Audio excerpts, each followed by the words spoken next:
El cartel paranormal de la Mega es solo para mayores de edad. Tus miedos más profundos se hacen realidad. Desde este momento, se abren las puertas del más allá. Comienza el cartel paranormal de la Mega. El cartel paranormal de la Mega.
Bienvenidos al cartel paranormal de la Mega. Se abre el segundo tiempo del cartel, donde ya saben que las 2 últimas horas son para los temas paranormales, con mucha seriedad, mucho respeto.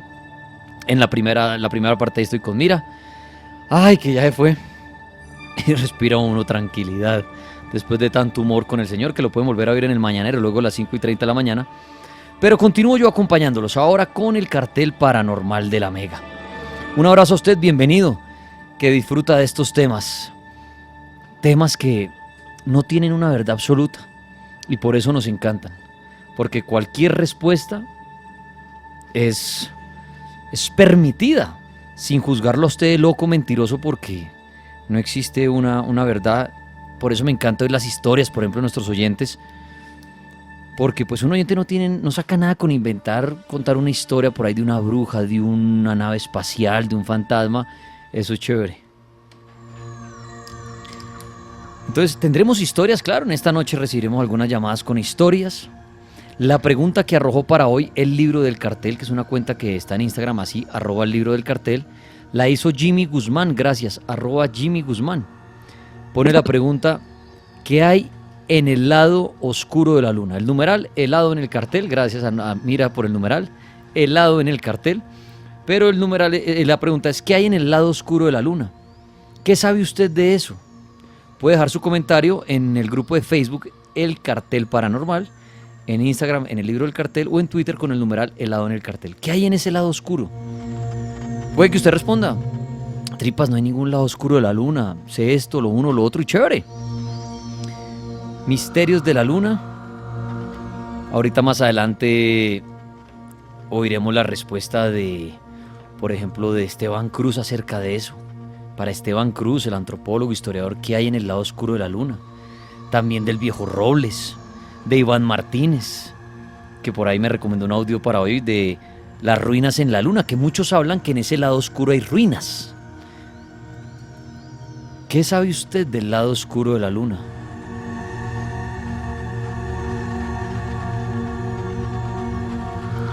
Pero bueno, también en esta primera parte, como lo había anunciado el extremo al monseñor Andrés Tirado, que me había anunciado que se había varado, pero se le hizo el milagrito. Padre, bienvenido, ¿cómo me le va? Muy buenas noches, y sí señor, porque estaba más angustiado y preocupado que no iba a llegar, pero mire que la mano de Dios poderosa se da y aquí estamos. ¿Y qué fue lo que le pasó? No, estaba ahí en Iserra y estaba comiendo algo con la familia y dejé del afán y toda esa cuestión dejé las luces prendidas. Ay, la batería, No, chavo. y claro, y bajo y nadie le ayuda a uno y que allá no hay servicio de nada, ya noche tarde y que no, que vaya hasta Río Negro. Entonces pasé corriendo hasta Río Negro y busqué, porque al frente queda Río Negro. Que hay talleres, Que sí, hay señor. talleres todos cerrados. Yo pregúntele al uno y pregúntele al otro. Dije, no, ya me tocó fue llamar a la aseguradora. Mire, Entonces la llamé y me dijeron, sí, en 1 hora estamos allá. claro, que le llegue el carro taller. Claro, eso me dijeron. Y usted ahí Y que entonces yo dije, fui y me compré un agua. Todo aburrido. se calmó un poquito, de Sí, respirar. ya me tocó allá llegar y sentar. Bueno, bajé, estaba en el sótano, en el último nivel del parqueadero. Y yo dije, porque antes ya lo había intentado hartas veces prenderlo y nada. Y dije, no, pues, Señor, ayúdame, un milagrito. Ay, Señor, qué rico fuera prender y que se prendiera.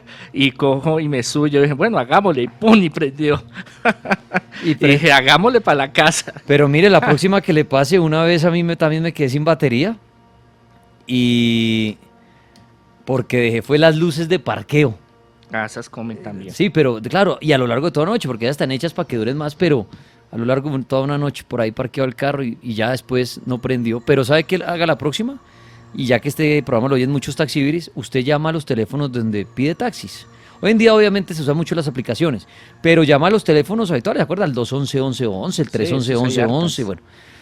Y llama usted y dice que necesita un taxi que tenga cables para la batería y se lo envían. Y el taxibiris llega ahí en cuestión de 5 minuticos y le cobran como 5.000, 10.000 pesos y lo desbaran en un segundo. Uy, buenísimo, buenísimo. Ahí le boto ese dato. Uno queda, y es que en estos sitios a veces, y a la hora de las 8 de la noche, pues ¿quién le...? Cuando usted sepa que es batería y no carga los cables o no consigue otro carro que le ayude, porque, Sí, porque hay gente que es muy no, desconfiada. a la gente le da miedo, en serio. Claro. Es O la triste en nuestro tecnología. país que usted le dice a alguien, ¿será que usted me ayuda a hacer acá? La gente dice, ay, no voy de afán, por el miedo a que quién sabe qué está haciendo usted. Pero lo mejor para eso, un taxibris. Y el taxibris llega y le conecta esos cables, en 5 minutos queda desbarado. No, súper. Ahí le boto ese dato. Y a usted Bueno, cuando ya sabemos. que esté oyendo y se le friegue la batería por dejar No, una yo luz pensé prendida. escribirle, Daniel, habla ahí en radio a ver si un taxibiris viene y me desvara. Pero no, esperemos a ver. Ya había llamado a la aseguradora, pero bueno, igual ya iba saliendo del parqueadero y me llamaron que ya, que íbamos llegando y que, pues no, qué pena ya. Bueno, pero Ya se bueno. me hizo el milagro. Se hizo el milagrito, padre. Me alegra tenerlo acá. Si no, allá estaría. Si ahorita llorando. la salida no le prende y llamamos a algún taxibris que me le cargue esa batería. Eso. Bueno, padre, antes de iniciar, que usted me comentó que iba a hablar de Judas.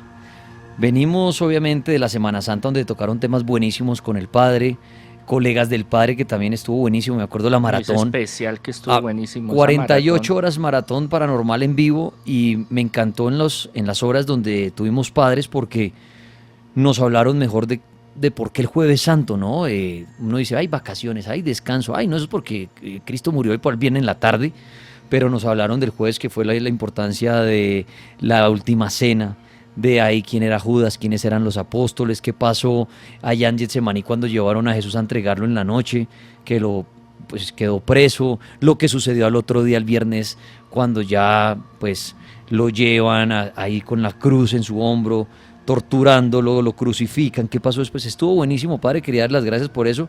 Excelentes los audios que usted nos dejó, ya que esto estaba viajando. Estuvo muy chévere.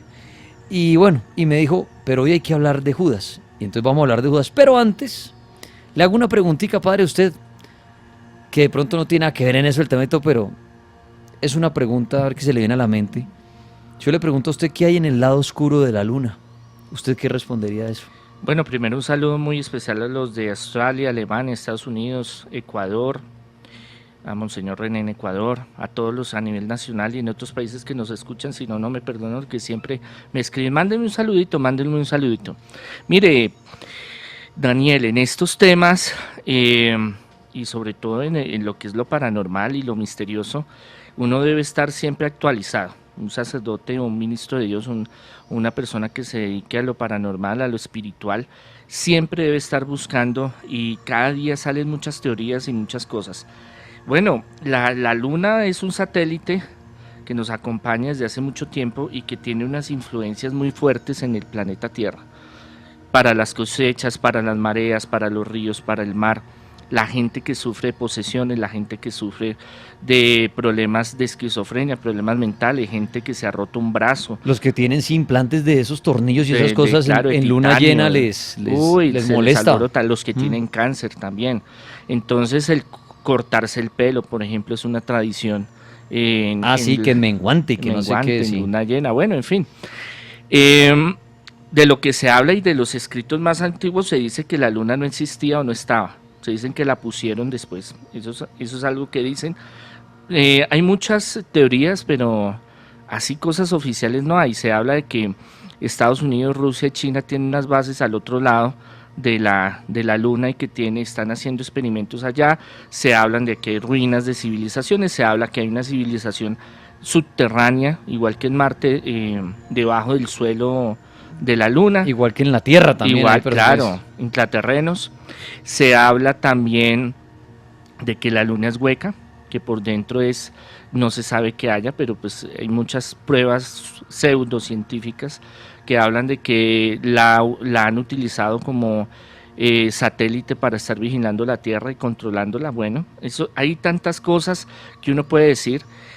Pero pruebas reales que salgan, digámoslo, los gobiernos a hablar, mire, es que hay esto, sí, hay todo. Ahorita su papá Trump está de nuevo con ese espíritu de renovar esos viajes a la luna y de empezar a tener comunidades allá y bueno, un poco de cosas.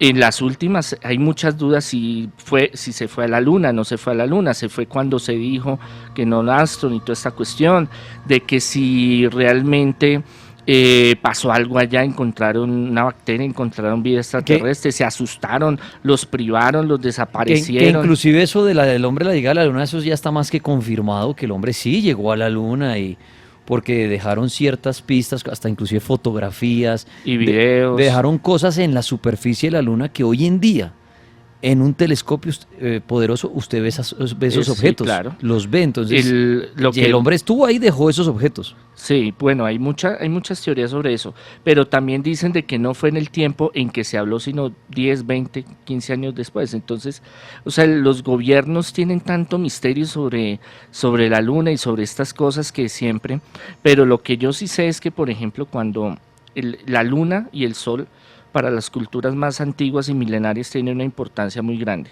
Para la brujería, la santería, el chamanismo, el satanismo, aún, y yo les explicaba la vez pasada, que después de luna llena, la primera semana es cuando nosotros organizamos, o el calendario eclesiástico reúne la Semana Santa, la Semana Mayor, porque tiene un simbolismo y tiene en un equinoccio de luna llena, entonces tiene una fuerza especial. Siempre la luna tiene sus misterios. Bueno, ahí está la respuesta del padre. Usted puede opinar. De pronto usted dice, ¿cuál lado oscuro de la luna? La luna no tiene ningún lado oscuro. Yo pienso esto, lo uno, lo otro. Fresco. Deje su comentario en @libro del cartel y ahorita estaré leyendo en la siguiente hora. En Facebook estamos en el grupo El Cartel Paranormal y en Twitter con el numeral de hoy, helado en el cartel. Traeré explicación de Esteban Cruz, que es antropólogo, historiador, de Robles, de Iván Martínez. Está chévere eso. Y sus comentarios y historias. Pero bueno, padre, usted decía, hay que hablar de Judas. Estamos hablando del mismo Judas del que hablábamos en la última cena, el apóstol, el traicionero. Sí, mire, es que es muy importante y es fundamental. Mire, muchas veces nosotros lo que hablamos en Semana Santa, cogemos las cosas como muy por el aire y sí, no, es esto y ya, y es así y listo. Pero al profundizar en los misterios uno aprende muchas cosas que uno no sabía y que realmente son importantes. Y este personaje, Judas Iscariote, porque hay dos Judas y los confunden muchas veces. En otro programa podemos hablar de Judas Tadeo, que es un apóstol espectacular, y tuvo una trayectoria, unas misiones espectaculares. Es un santo muy venerado a nivel mundial, es el santo de los imposibles o de los milagros especiales, pero el que hoy vamos a hablar es Judas Iscariote. Judas quiere decir el bendecido, el hijo amado de Dios en hebreo. Iscariote, de Isca, quiere decir traidor, falso, corrupto, torcido,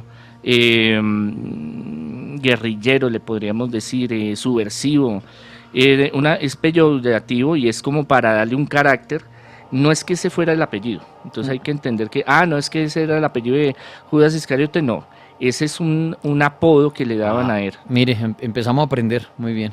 Cuando él se tuerce, le deciden darle para buscar otro apóstol, porque los apóstoles están desesperados porque necesitan, y eso lo vamos a hablar un poquito más adelante, completar el grupo de los 12, que tiene un significado importante, y entonces le deciden, para diferenciar de Judas Tadeo, le deciden decir Judas Iscariote, o sea, el traidor, el tráfugo, el que se torció, para que me entiendan. Pero espere, esos cuentos son chéveres, me gusta porque lo que usted dice, aprende uno y de manera chévere, no la clase de religión para el colegio que uno decía, ay, qué pereza. Estos temas son bacanos porque sé que han oído nombrar los apóstoles, a Judas, pero hasta ahí nos llega muchas veces la información. Pero bueno, en el cuento que echaron la Semana Santa, entonces Jesús, más o menos a los 30 años, le da por armar su grupo como sus ministros. Sí, claro, sus enviados. Sus enviados, y dijo, bueno, listo, voy a rodear de estos apóstoles, que un padre invitado decía, no era cualquiera ahí, claro, muerto de hambre, sin estudiar, que dijo, ay, venga, reúna a estos 12 pobrecitos. No, eran tipos preparados, pilos, formados. Entonces lo comparaban con la política, decían, mire, sí, Jesús era un candidato que estaba llevando muchos seguidores, y se tenía que rodear de un buen equipo. Y cogió a sus apóstoles. Sus asesores. Sus asesores, y ahí armó a 12, entre los que estaba Judas. Hay que mirar desde el perfil. Hay varios tipos de perfil, entonces vamos a hablar sobre Judas. ¿Quién es Judas? Judas es, en las investigaciones arqueológicas e históricas, era un personaje el cual fue uno de los que estuvo en el proceso de organización de los apóstoles. Él empezó a escoger al uno y al otro y al otro, y como en la mitad de ese proceso encuentra a Judas y lo incorpora en el grupo de los asesores, del grupo de los duros, de los meros, y a él le encomiendan una tarea muy importante. Él es muy apasionado, es muy entregado, muy posiblemente se habla de que era, aunque no se ha encontrado una vinculación directa, oficial, o una prueba arqueológica de que sea celote, pero sí que pertenecía en ese grupo. Ese grupo eran unas guerrillas, digámoslo así, grupos de judíos fundamentalistas que buscaban de nuevo el poner el Estado de Jerusalén independiente y que tuvieran su poder, su economía, su administración. Y habían muchos grupitos, pero eran grupos que, como lo hablamos una vez, eran grupos que no tenían formación militar, que no tenían recursos, que no tenían armas, y acaso un cuchillo que lo llamaban sica, ahí viene la palabra sicario, que era lo único con que se defendían y que lo utilizaban para cazar, lo utilizaban para pescar, para cortar la papita, y eran gente con muchos ideales y con mucha proyección, y uno de sus líderes era Judas. ¿Ellos qué buscaban? Ellos buscaban un líder o una imagen, un chivo expiatorio, como llamamos. Hay muchas palabras en la Sagrada Escritura que hoy manejamos en el argot popular. Necesitan una figura de poder, una figura que saliera y que uniera todo el pueblo. Ellos pensaban que uniendo todo el pueblo iban a hacer un golpe de Estado, iban a hacer una revolución social, económica, política, iban a sacar a los sumos sacerdotes, porque ellos eran los que manejaban el poder, y los levíticos, y los escribas, y bueno, todo ese grupo de gente, y iban a sacar a los romanos. La prioridad era sacar a los romanos, porque ellos le echaban la culpa de todo lo que estaba sucediendo a los romanos. habían varios tipos como Jesús. Eso es algo muy importante de entender. Jesús no era el único que hablaba de amor, no era el único que decía que era el Mesías, no era el único que el pueblo lo seguía. Habían más candidatos. Más candidatos. Y es eso muy importante, lo que vamos a hablar más adelante del Evangelium Judas, que es el Evangelio de Judas. Ahorita vamos a hablar sobre él. Entonces, en esa lucha, ¿qué es lo que pasa? Que Jesús es el que se lleva en las elecciones, en las votaciones, a todo el mundo por delante. Es el que está más luchando, es el más carismático, el que todo el mundo le cree, el que muestra señales de poder, de milagros poderosos. Y claro, la gente dice, no, este es el Mesías. Exacto, aparte de ese reconocimiento y seguidores, el tipo estaba mostrando milagros. Milagros. El cristianismo, el mensaje de Jesús es muy estructurado porque llega a todos los niveles sociales y le da esperanza hasta el más pobre, hasta el más miserable. Entonces, claro, viene y le dice, mire, yo le tengo un reino, que es el reino de mi Padre, necesita un milagro, yo se lo puedo dar. Viene la liberación para Israel. Lo que hablábamos la vez pasada, Israel, el pueblo judío, esperaban un Mesías guerrillero, un Mesías que le trajera plata, poder, arma, que fuera un militar como el rey David, sacara patadas a los romanos y a todo el que se quiera meter, para volver a tener el templo, construirlo, bueno, no construirlo, ya estaba construido, pero hacerle mejoras, y la economía y el poder lo tuvieran los judíos como fue antes. Llega Jesús, claro, y Judas dice, aquí fue, aquí me voy con este hombre, porque los que estamos viendo alrededor no tienen la fuerza que él tiene. Entonces entra, se vuelve una mano derecha de Jesús, de los apóstoles, el servidor, y era el que iba y venía, el que iba a hacer los favores y venía. Tuvo tanto afinidad y confianza que lo dejaron como administrador de la bolsa común, que era la bolsa común.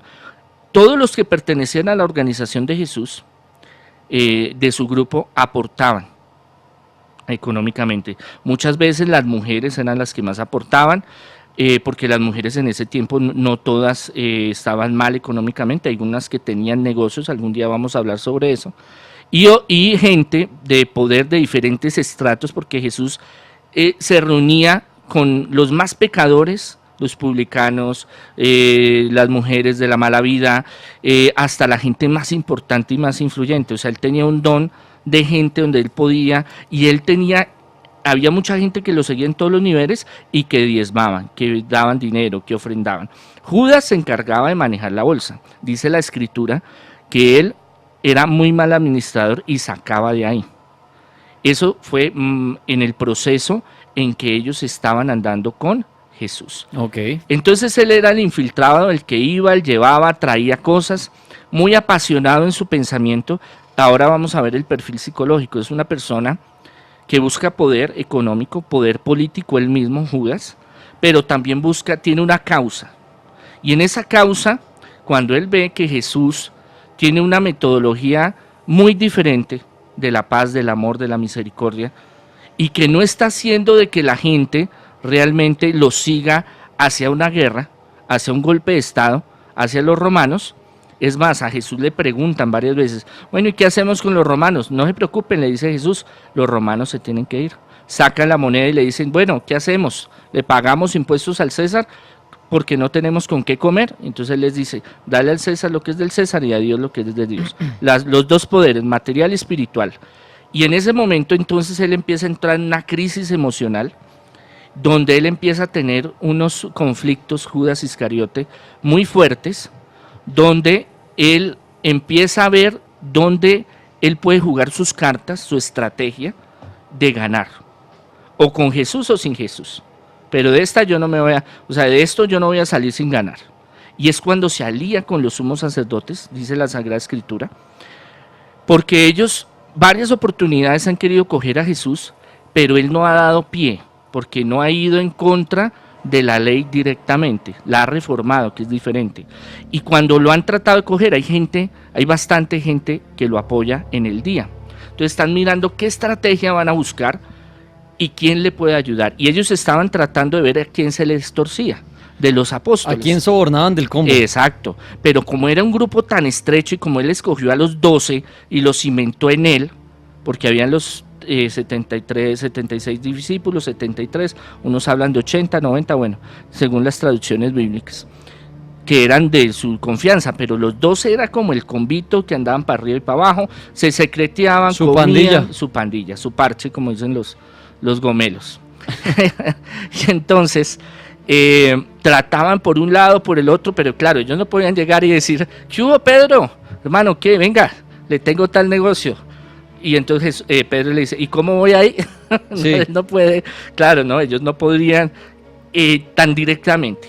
Al ver que Judas va, viene, que empieza a haber coqueteos entre ellos, y él lo primero que empiezan a utilizar a Judas es, bueno, hermano, cuéntenos, ¿dónde está?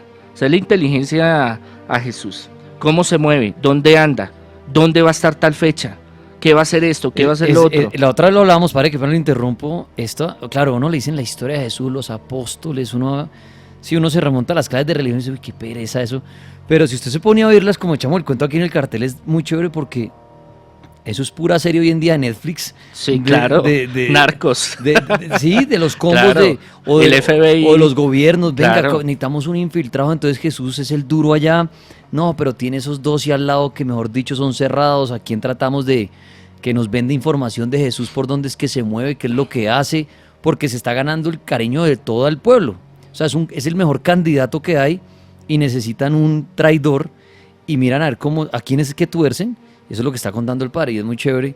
Y entonces se van por el lado de Judas. Sí, él tiene una gran crisis de fe y espiritual y tiene un gran conflicto interior de seguir a Jesús, ayudarlo, no ayudarlo. Él ve que cada día la filosofía de Jesús, la metodología, no va con lo judío, porque lo judío viene desde los sumerios que decían diente por diente, ojo por ojo.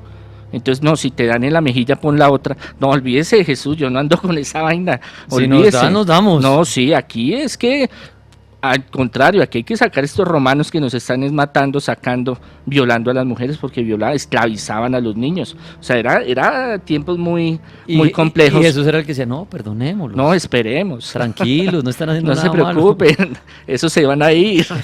Y Judas entonces empezó a decir, no, venga, pero este no, señor, pero ¿qué? ¿qué pasa? Claro, y entonces tiene Jesús dos momentos muy importantes, que es la resurrección de Lázaro, que es un momento muy poderoso, donde realmente se constata con mucha gente de que estaba muerto Lázaro y estuvo varios días descomponiendo su cuerpo prácticamente.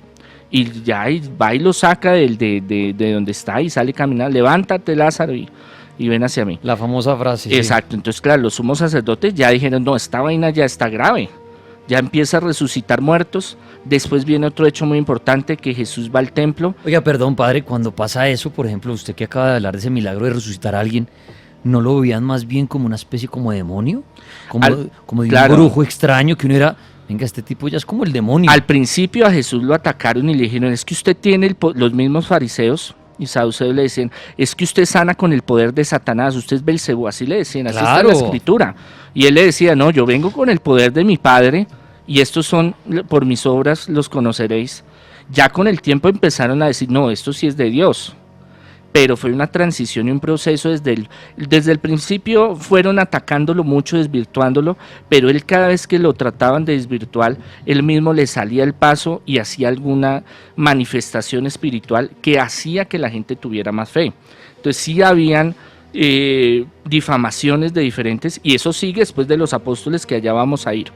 Entonces, después viene un hecho muy importante, que es en la entrada del templo, donde habían muchos mercaderes, y coge y se emberraca a Jesús, se quita el símbolo, que es un cordón, para que me entiendan, y con los apóstoles levantan las mesas y dicen, la casa de Dios, de mi Padre, la volvieron una guarida de ladrones, bueno, en fin. Cuando ven que ya se mete con el bolsillo de los sumos sacerdotes, de los cambistas, porque ellos recibían un porcentaje. Era muy importante la presencia de los cambistas porque necesitaban unos dineros, los dracmas, que esa es la moneda en que Judas Iscariote recibe las monedas de plata. para hacer los rituales, no le reciben a usted otra moneda, entonces usted tenía que cambiar, es como cuando usted llega y compra dólares, entonces usted los compra a un valor y los va a vender y los vende a otro, y esa diferencia el cambista se la queda, esa diferencia se la ganaban los sumos sacerdotes. Claro, cuando la gente está cansada de que los sumos sacerdotes los exploten, porque los sacrificios eran ley, tocaba hacerlos, y cada palomita, cada suro, cada cordero que usted sacrificara un montón de plata, cuando Jesús llega y hace esa manifestación política, porque eso fue política social, y le toca las finanzas a los sumos sacerdotes, ellos dicen, no, ya tenemos que salirnos de este señor, nos sigue atropellando y va a llegar el momento en que la gente se nos va a ir y nos va a sacar, y ahí se nos acaba el reinado. Y del otro lado llegan los romanos y nos acaban. Entonces, cojamos alguno de ellos, ya hemos tratado de embalarlo, perdónenme la expresión, en cualquier momento que él caiga, que él diga una blasfemia, que él cometa algún error grave, no habían podido, y buscan la noche y buscan a este personaje, el cual después de ser su infiltrado de lleve y traiga, le dicen, bueno hermano, ya necesitamos salir de este cuento, necesitamos coger a Jesús, porque el plan es matarlo, desaparecerlo, no hay nada más que hacer. Entonces en la cena, el Jueves Santo, bueno, nosotros lo conmemoramos así, es cuando se reúnen... El día antes de la muerte. Exacto. Es cuando se reúnen, Jesús instaura la Eucaristía, que lo reúne, la fiesta de la Pascua de los panes ácimos, y dice, ahí llega Jesús, llegan los apóstoles, que era una ceremonia muy especial para ellos, para los judíos, y llega Judas, y entonces él les dice, por mi causa yo tengo que dar mi vida, pero yo voy a resucitar, yo estoy con ustedes, hace la fracción de pan, y después dice, hay uno entre ustedes que me va a vender. Ay, güey, madre, se enteró que alguien estaba ahí de soplón. Claro. Oiga, padre, una preguntita antes de seguir. Ahí cuando Jesús andaba con su parche de 12, para arriba y para abajo era como el candidato y todo el mundo y el milagroso. Hay una pregunta y es un misterio y es, ¿ellos también andaban con mujeres? O sea, Jesús andaba, se dice que ahí estaba metida María Magdalena. Claro. Ellos andan como con sus noviecitas, como el parche, porque estamos hablando... Y no solo con mujeres. Es que, ¿sabe qué pasa? Que todo el mundo se imagina a Jesús como el viejo por allá. No, era joven. 30 años. Sí, Entonces, un sardino. Eran 12 pelados de 30 años más o menos. No, habían unos más viejos, unos más jóvenes. Pero habían de todo. Andan con sus amiguitas. Claro, eso como tenían pecado. sus Dicen, esposas, no, Jesús, sus ¿cómo novias. iba a andar con mujeres? ¿Cómo iba a tener novias? Eso, Claro. Porque en todas las obras de arte inclusive y todo, Claro. solo son hombres, los 12. Sí, no, porque es que la ¿Por cena... machismo o qué? No, sí, más o menos. Lo que pasa es que la cena pascual era solo de hombres, entonces ahí no podía entrar nadie más, y él quiso que fuera una cena cerrada para los 12. Y no habrían mujeres ahí ayudando en la parte de Sí, servir claro. y Ya eso. vamos a hablar de eso.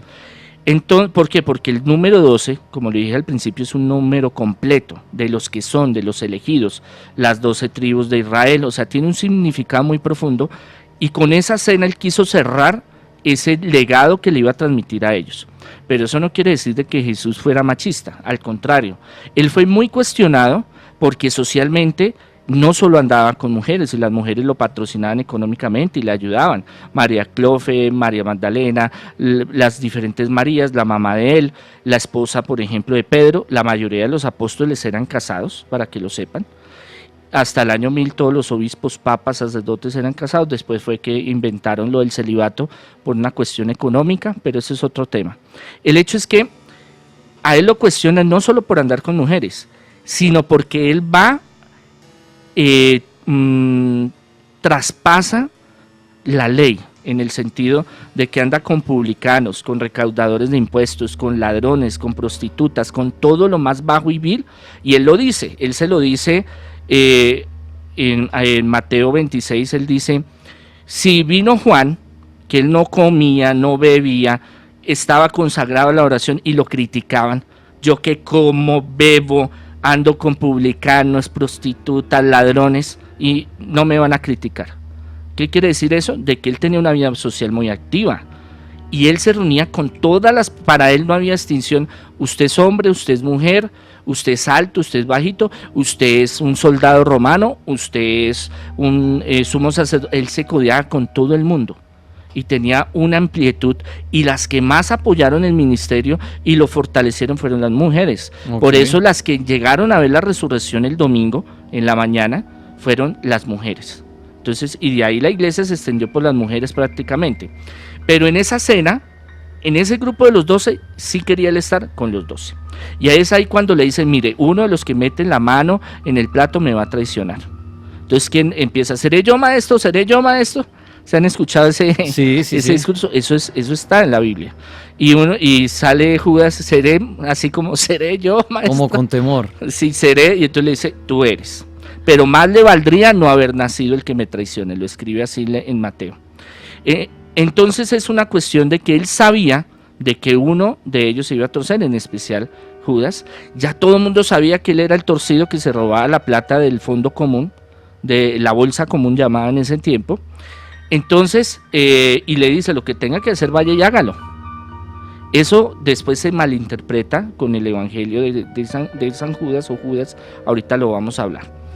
Y es ahí cuando él va donde los sumos sacerdotes y le dice, mire, él va a estar en el Getsemaní, en el Monte de los Olivos, caigámosle a tal hora, va a estar con fulano, va a estar la mayoritariamente solo con los 12, allá yo puedo llegar y le digo, mire, cójalo.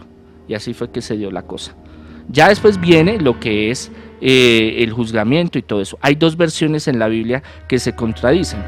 La mayoría de los eruditos, historiadores y arqueólogos bíblicos hablan, y yo también me adhiero, de que él después tuvo un acto de contrición, un acto de remordimiento cuando le entregan el dinero, va y lo bota en la entrada de la o sea, el pago por haber entregado a Jesús. Exacto, en el templo.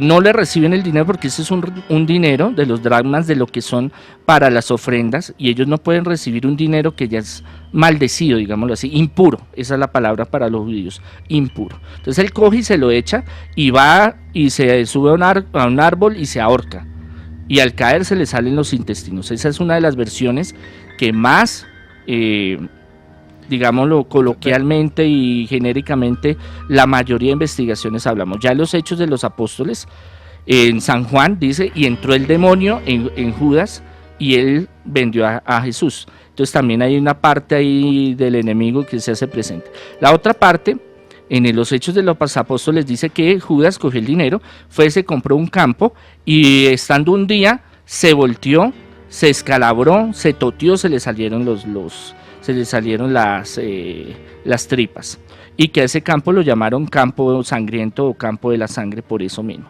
Pero nosotros, según los avances más nuevos de la arqueología bíblica, se habla que eso fue posterior, tiempo después de ese relato primordial de que es que él va y se ahorca. Yo pienso y yo analizo de que él después sintió ese peso de entregar, de traicionar a Jesús, y él mismo se buscaría suicidarse, pero no se sabe al fin y al cabo cómo fue la muerte, cómo terminó Judas.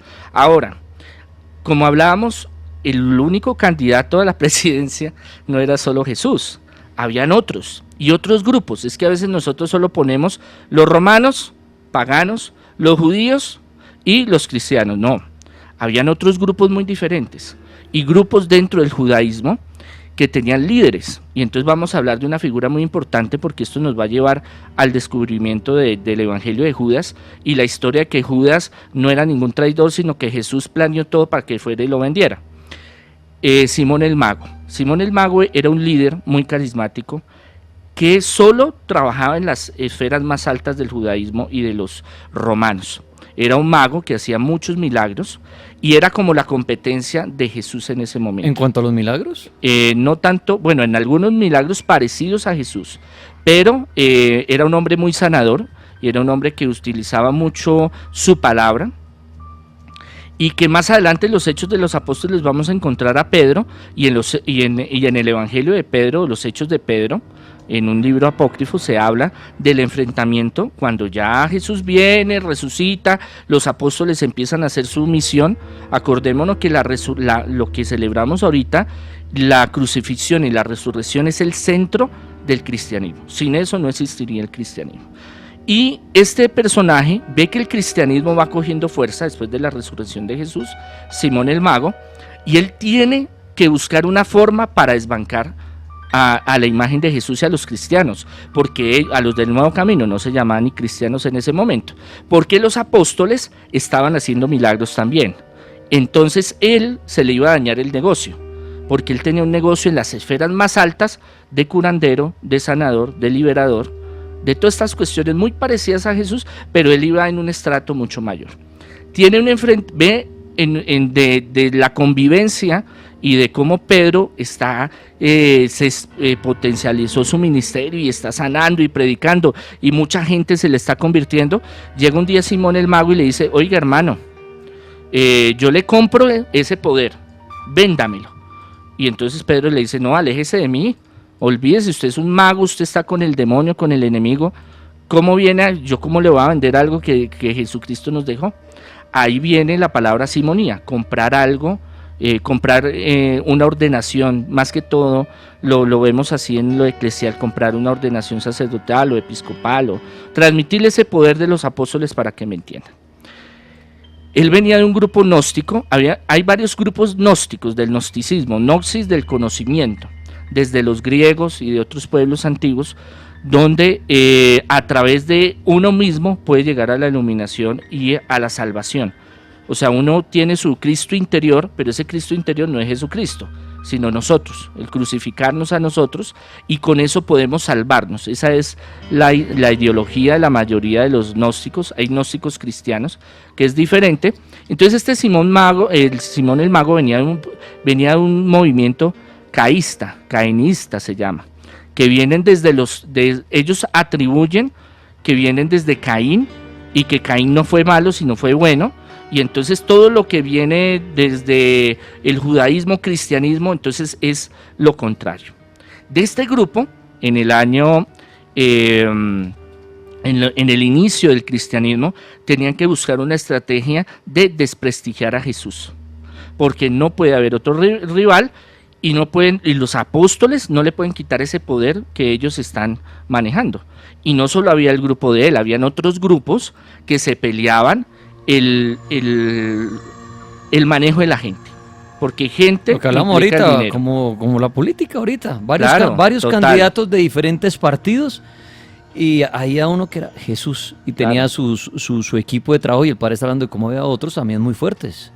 Y ellos sacaban también escritos y sacaban una ideología en la cual seguidores posteriores de esa línea caísta de Simón el Mago deciden organizar los escritos gnósticos.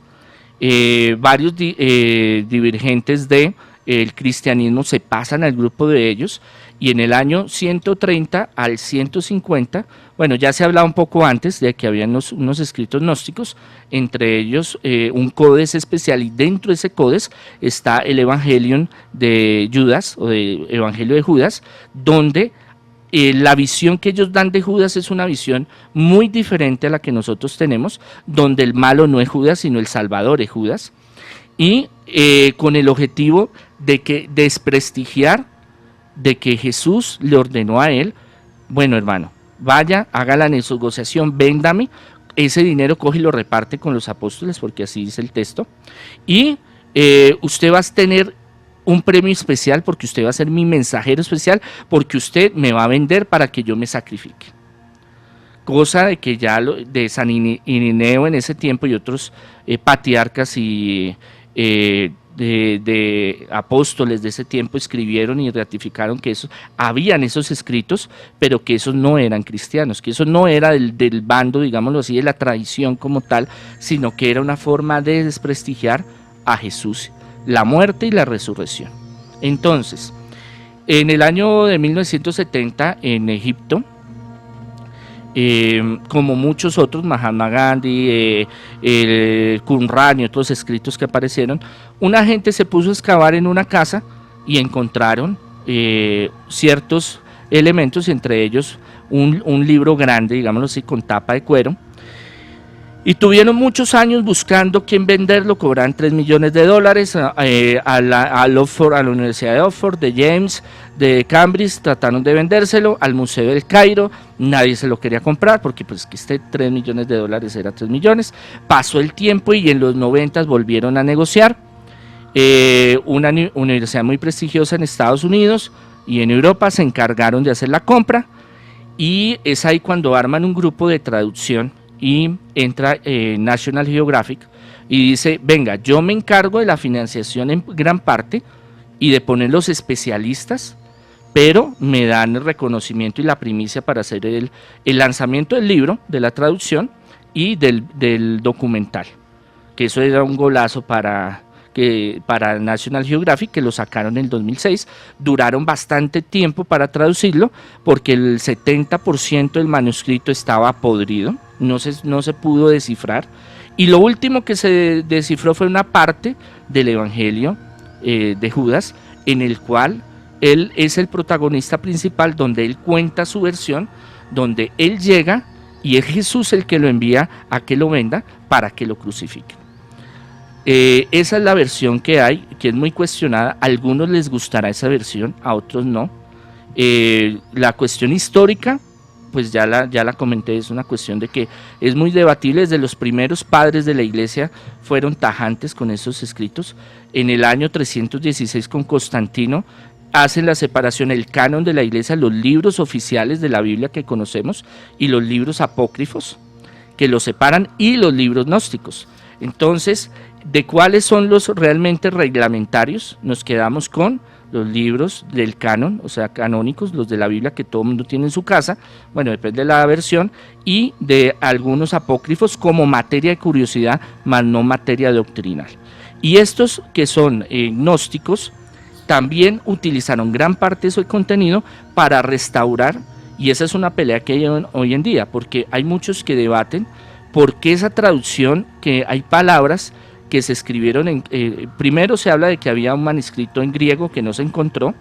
Se habla que desde el año más o menos 130 al 150 fue creado, que fue en copto, que es una lengua, un dialecto de Egipto, y que esa traducción, de lo poco que quedó, de lo que se pudrió, está mal traducido, porque tuvieron que reconstruir bastante ese evangelio con otros libros gnósticos que ya llevaban tiempos y otros que se habían encontrado, pero que en el fondo pues no tendría una validez para nosotros. Bueno, cada uno tiene su forma de pensar y analizar, y son versiones, y hay muchas otras versiones de Judas. Es más, el Islam, que nace en el 617 con Mahoma, habla de que Jesús nunca lo crucificaron, que Dios no iba a permitir que un profeta como él lo crucificaran, y el que lo crucificaron fue a Judas. Entonces, pero obviamente históricamente no podemos creernos ese cuento, porque es que fueron 500 algo de años después del cristianismo que aparece Mahoma y el Islam, que no le podemos creer ese cuento, porque pues históricamente y arqueológicamente no tiene esa confirmación, porque eso es algo muy posterior a lo que sucedió. Entonces, ya vamos a una cuestión de fe, de creencia personal. Si los apóstoles hubieran recibido ese dinero que Judas reclamó y se lo entregó para torcerse, y que para que él fuera el que entregara, y esa misión tan importante de Jesús, y que realmente él no resucitó y que después se lo comieron los perros, porque eso es algunos otros escritos, pues realmente uno analiza y uno dice, fueron personas que vieron a resucitar a Jesús, más de 500 personas, hay escritos que lo confirman. Más de 40 veces se apareció a muchos de los conocidos y que estuvieron con él, y a otras personas. Los apóstoles emprendieron un camino después de que él resucitó, fue que ellos creyeron en todo lo que Jesús dijo, porque antes no lo entendían, no le creían, y empezaron a viajar, empezaron a predicar, hasta dar su vida por el evangelio. Entonces uno dice, uno analiza, hombre, si realmente Jesús no hubiera resucitado, a ellos les vale hongo y dicen, no, yo me voy, ¿eso qué? A mí, ¿para qué me voy a ir a meter por allá?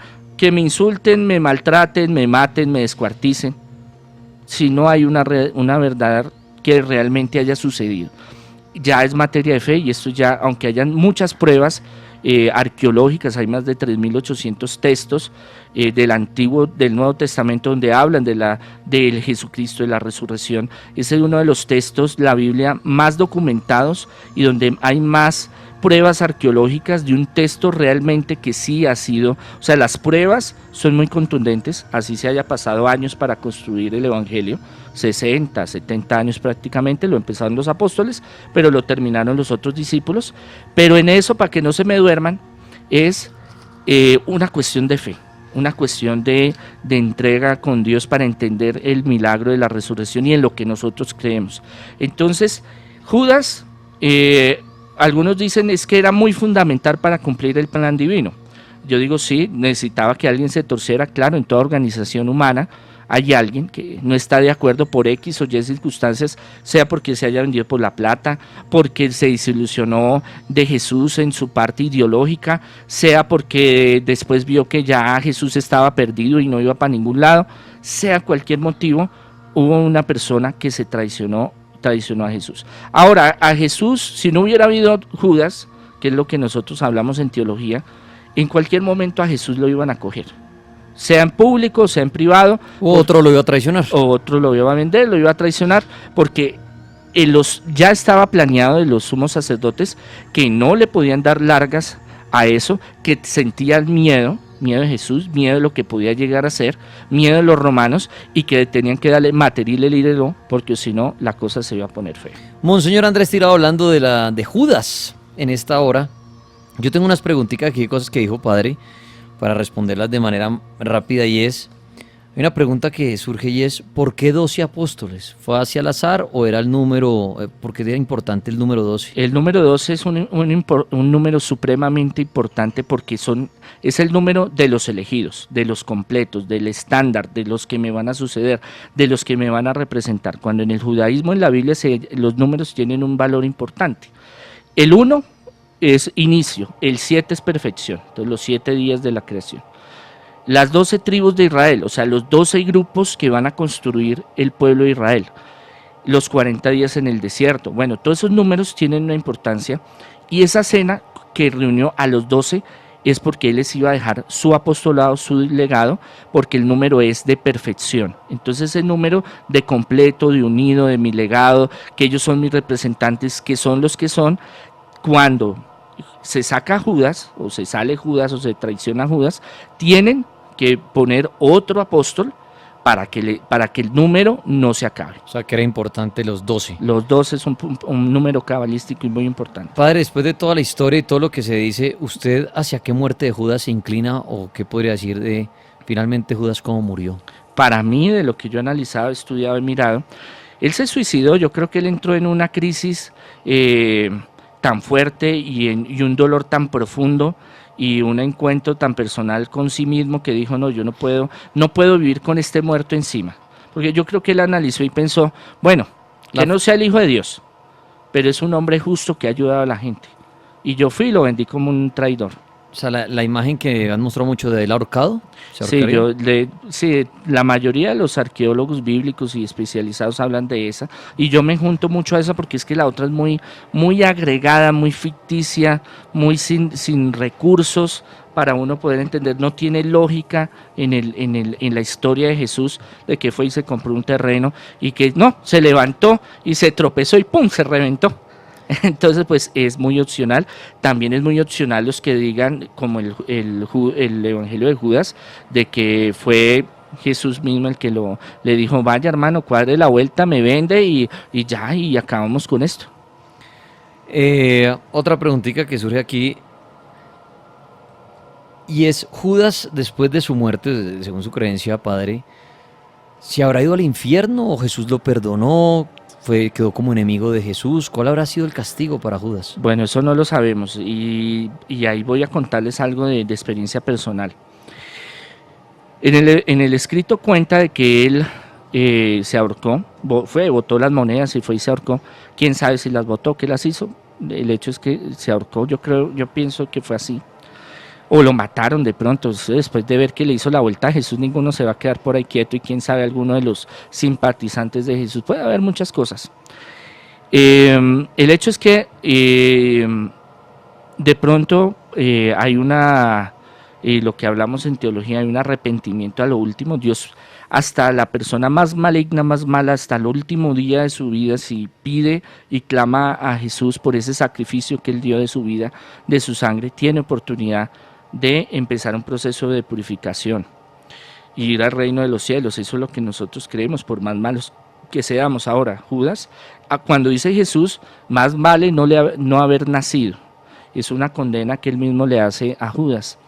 Y yo he hecho exorcismos y hay rituales que yo conozco medievales y antiguos de brujería donde invocan al espíritu de Judas para dinero, para hacerle daño a los demás. He tenido posesiones donde han habido espíritus que se hacen pasar y se llaman Judas también, porque también hay espíritus que pueden tomar diferentes nombres. Y de lo que he compartido con otros exorcistas y he conocido de investigación, ha habido posesiones donde se habla de que es el espíritu de Judas Iscariote, y hay rituales de alta magia y brujería donde hacen pacto con Judas Iscariote para ciertos poderes físicos. Entonces pues queda la duda de que realmente está en el reino de los cielos o está en el infierno, o quién sabe en qué dimensión andará. Queda muy abierto ya, pues ya sería cuando salgamos de este plano terrenal y nos encontremos con Dios y le digamos, bueno, ¿y Judas qué? La verdad la tenemos, si es que la encontramos después de la muerte. Exacto. Monseñor Andrés Tirado, me encantó tenerlo aquí en esta hora hablando de Judas. Como siempre digo, el padre echa el cuento de una manera muy chévere para entenderla mejor. Y no haya uno y dice, uy, no, apóstoles, uy, qué mamera, uy, Jesús, uy, no, qué ladrillo esa historia. Pero ya uno, mire, ya, cuando su mamá le diga, oiga, y se sabe los apóstoles, mamá, me sé el cuento, y sé quién es Judas y qué fue lo que le hizo a Jesús, y de pronto cómo fue que murió, y quién era Jesús, y con quién andaba, y cómo fue que un día entró berraco por allá a los mercados, y en fin. Entonces, muy chévere, Monseñor, agradecerle. Los que necesitan al Monseñor para trabajo espiritual, todo lo que ellos manejan, las liberaciones, pues lo pueden ubicar, ¿no, padre? Sí, claro, en el 600-3445 pueden llamar en las tardes, cursos, sanación, liberación, progreso, ayuda en liberación, prosperidad, exorcismo es el tema más fuerte, la especialización que más manejo. Dándoles las gracias a todos por escuchar, ya no van a decir, no, sí, es que Judas por ahí, sí, es que yo escuché, no, sí, ese fue el que vendió a Jesús. Ahora entendamos un poquito más el contexto, por qué fue que se dieron las cosas. Y que pues estos temas son apasionantes y son de mucho crecimiento y son de cuestionarnos, ¿no? Eso es la teología, de cuestionarnos cómo son las verdades de fe, cómo sucedieron las cosas, cómo han pasado, qué se ha dicho, qué han encontrado. Así como hoy estamos hablando de la luna al principio con la pregunta qué hay en el lado oscuro de la luna, así también Judas se salvó, Judas fue al infierno, Judas sí traicionó a Jesús. Entonces hay una cantidad de cosas que son buenas de indagar, de conocer, porque eso ayuda al espíritu y al entendimiento. Monseñor, muchas gracias. El Señor los bendiga. Ya venimos para leer sus comentarios acerca del lado oscuro de la luna. ¿Qué dice usted que hay en el lado oscuro de la luna? Responda lo que quieran, @libro del cartel, en Twitter con el numeral helado en el cartel y en Facebook en el grupo El Cartel Paranormal. Ya vendrá Esteban Cruz, antropólogo y historiador, a hablar de eso, Roles también, Iván Martínez y sus opiniones. ¿Qué hay en el lado oscuro? De pronto digan, no hay ningún lado oscuro, porque obviamente la luna muestra sus dos caras, o le da las dos caras al planeta, en fin. ¿Qué cree usted que hay? Lo que quiera decir, lo leeré ahorita después de una pausa. Las puertas del más allá se abren en el Cartel Paranormal de la Mega.